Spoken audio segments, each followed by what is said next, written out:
Ang tanong ni Rene, anong kasalanan ko? Bakit nila ako ginanito? Paano ko makakasagot? Ang tinanong niya, hindi ko alam eh. Isang emosyonal na pahayag ang umaagaw ng pansin sa social media kamakailan. Isang kababayan natin OFW sa Saudi na kahit abala at nakatutok sa kanyang trabaho, ang kasalukuyang hindi mapalagay at hindi matahimik. Ayon sa kanya, patuloy umano siyang nilalapitan at pinakiusapan ng sinasabing kaluluwa ni Rene Baterbonia upang iparating ang kanyang panawagan. Dahil sa bigat ng kanyang konsyensya at nararamdamang awa, minabuti niyang isapubliko ang salisay na ito para makarating sa pamilya Baterbonia. Ang di umano'y kwento na galing mismo kay Rene upang malaman ng lahat ang totoong nangyari. Sa dami-daming tao, ako pa yung naisipan niya na kausapin, hindi lang ako kinausap, nagpakita siya. Sa mismong pahayag ng OFW, mariin niyang itinanggi ang mga balita-balitang aksidente lamang ang nangyari at pinanintigan din niya na ang mga pasa sa katawan ni Rene ay galing umano sa mga taong gumagawa sa kanya ng karumal-dumal. Alam niyo ba bakit si Rene may mga pasa? Sabi nila dun sa alon, dun sa dagat, hindi po. Kusa po siyang sinaktan. Hindi po yun sa alon. Hindi po yun sa bato doon sa dagat. Mali kayo, hindi po. Galing po yun sa mga taong bumawa sa kanya ng karumal-dumal. Ayon sa kanya, ito raw ay batay mismo sa pakikipag-usap sa kanya ng kaluluwa ni Rene Baterbonia kung saan sinadya at sinaktan daw ito dahil sa inggit at personal na interes. Ibinahagi rin niya na pati umano ang pumano na si Divine ay nadamay sa pangyayari at ang tanging hanga daw ngayon ni Rene ay makamit ang hustisya dahil hindi pa umano ito payapa.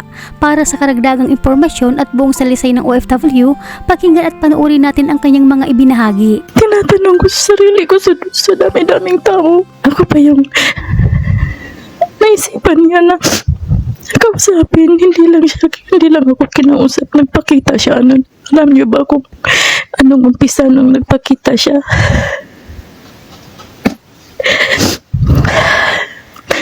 Kasi pag madaling araw nagsi-CR ako, pumunta ko sa CR, hindi ako nag-on ng light. Cellphone lang ang ginagamit ko para makakita ko doon sa loob. Tapos, alam niyo ba kung anong una ko nakita? Yung paa papunta sa taas. Hanggang nakita ko yung leg niya, pinakalas yung mukha ni Rene. Tapos sabi niya, ate, huwag kang matakot. Tapos umiyak siya. Alam niyo ba, pangatlong beses ko na yun. Pangatlo si Rene na nakita ko na patay na nagpakita. Ang nakakakita talaga ako pero hindi ko sinasabi kung ano nakikita ko. Ngayon ko lang sinapubliko kasi hindi ako makatulog eh. Naghahanap siya ng nagkakampi ng karamay.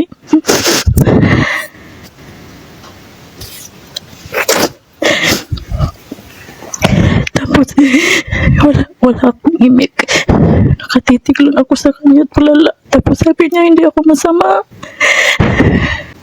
Sinabi niya lahat. Alam mo ba? Alam niyo ba kung bakit? Alam ko dahil mula umpisa, mula pagdating niya ng Manila, kinikwento niya lahat. At alam niyo ba, hindi lang yung nakikita ko lahat ng mga sinasabi niya. Kaya yung mga tao na nagdi-deny,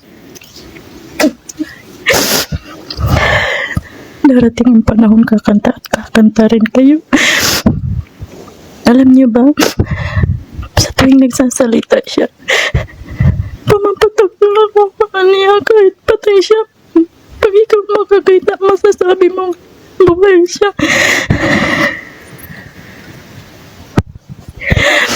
Sabi ko, ano bang gusto mong gawin ko? Ano bang may tutulong ko sa'yo? Sabi niya, ate, tulungan mo ako na makuha ko yung hustisya. Ilantad mo lahat ng nangyari sa akin mula umpisa hanggang katapusan. Huwag ka lang mag-post ng pangalan. Huwag lang daw ako. Pati yung mukha, huwag ko daw i-post. Sabi ko, sige, kwento siya ng kwento. Tuwing kwento niya, doon ko nakikita sa mukha sa mukha niya na malungkot siya. Sabi ko, sa mama mo, isabihan, sabi niya. Maraming problema si mama. Ayaw kong dumagdag. Sabi ko, sa mama mo sana sinabi niya para maintindihan niya. Sabi niya, si mama, yung dibdib daw ng mama niya, parang hindi kayanin kung magsasabi pa siya. Sabi ko, tatawanan ako ng mga tao nito. Pagsasabihan ako na baliw. Sabi niya, hayaan mo, andito ako. Tapos, yung mga parusa na ginagawa niya ng mga kasama niya, nakikita ko yung mukha niya na umiiyak, humihingi ng tulong. Tapos, si Divine gustong tumulong sa kanya kasi sila lang dalawa ni Divine. Tapos, tinulungan siya ni Divine. Tapos sabi nung isa, idamay mo yan para walang kakanta. Alam niyo ba bakit si Rene may mga pasa?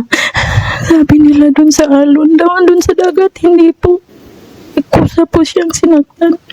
Hindi po yun sa alon. Hindi po yun sa bato doon sa dagat. Mali kayo, hindi po. Galing po yun sa mga taong bumuwa sa kanya ng karumal-dumal. Sabi nila, huwag mo lang patayin. Gawin lang natin baldado siya para hindi makalaro. Kaya yun, hindi nila inakala na napuruhan si Rene. Alam niyo ba si Rene ginapos? Saka tinapon dun sa dagat.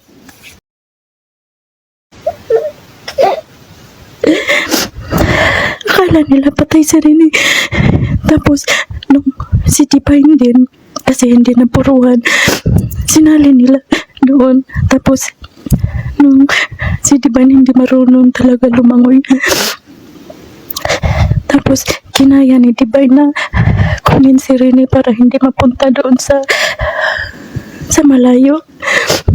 Yun ang sabi, ang sabi ni Divine, kung sa Tagalog pa, bro, lumaban ka. Huwag kang papayag na dalawa tayong mawawala. Wala tayong mustisya kung tayong dalawa mawawala. Tama nga sila. Sa mga teammates ni Rene, maawa kayo. Tao rin kayo. May pamilya kayo. Sana lumantad na kayo. Kasi kahit mag-deny kayo, alam na alam ko yung mga mukha nyo. Hindi ko makakalimutan yun. Hindi si Rene mapalagay hanggang hindi makuha yung hustisya niya. Kaya panawagan ko sa lahat ng mga tao na nakasuporta kay Rene, huwag kayong tumigil sa paghahanap ng hustisya. Dahil sa ingay natin, mabubulabog silang lahat. Hindi nila tayo kakayanin kasi mas marami tayo. Ako, hinto na sana ako sa pagpupost. Alam ko maraming nasagasaan kasi malalaking tao na yun eh.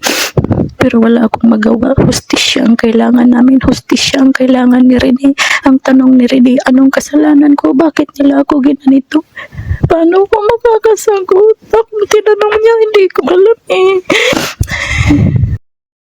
Sabi ko, hindi ko alam, pero nakikita ko inggit at personal interest. Kaya ginanyan kanila. Sana man lang hindi kanila pinatay. Kung ayaw nila, sinabi na lang sana nila. Matatanggap naman natin. Kasi sanay tayo sa hirap. Marami pang paraan para umakat. Bakit buhay mo pa ang kinuha nila? Kahit hindi kita kadugo, hindi kita kaano-ano. Alam mo ba, sakit sa dibdib. Nawalan ako ng mahal sa buhay paulit-ulit eh. Kaya alam ko gaano kasakit ang mawalan. Tandaan nyo, nakalusot man kayo dito sa mundo, pero sa langit pagdurusahan nyo ng husto ang ginawa nyo sa isang taong walang nagawang kasalanan sa inyo. Anong ginawa nyo? Pinarusahan nyo. Sana pagdating ng panahon kung ano ang naranasan ni Rene, mararanasan nyo rin. Hindi lang pangarap ang kinuha nyo, buhay pa niya ang kinuha nyo. sa mga taong nagsasabi bakit hindi ko raw makontak, bakit hindi daw ako tumawag doon sa mama niya. Kung alam nyo lang, ginawa ko lahat. Si Renz, minisage ko, nag-comment pa ako doon sa nagbabantay din ng puntod. Sino-sino na lang yung mini-message ko. Hindi ko alam bakit hindi makasend yung messenger ko. Unable to send. Pag nagtatawag din ako dun sa number sa mama ni Rene, hindi ko marinig na nagri-ring. Nauubos yung load ko. Wala, sabi ko sa sarili ko, hindi na ako makakontak sa mama ni Rene.